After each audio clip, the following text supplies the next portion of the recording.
करवीर तालुक्यातील गडमुडशिंगी इथं आमदार सतेज पाटील आणि आमदार ऋतुराज पाटील यांच्या माध्यमातून तसंच 15व्या वित्त आयोगासह ग्रामपंचायत फंडातून विविध विकास कामांसाठी 52 लाख रुपयांचा निधी उपलब्ध झालाय।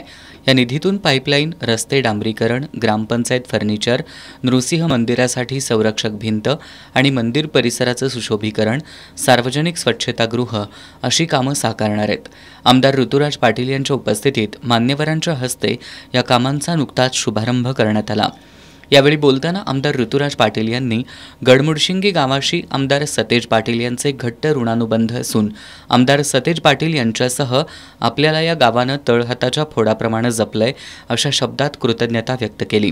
या कार्यक्रमाला सरपंच अश्विनी अरविंद शिरगावे, माजी सरपंच डॉक्टर अशोकराव पाटील, संजय पाटील, बाबा सोमाळी, प्रदीप झांबरे, सचिन पाटील, संतोष कांबळे यांच्यासह ग्रामपंचायत सदस्य आणि नागरिक उपस्थित होते।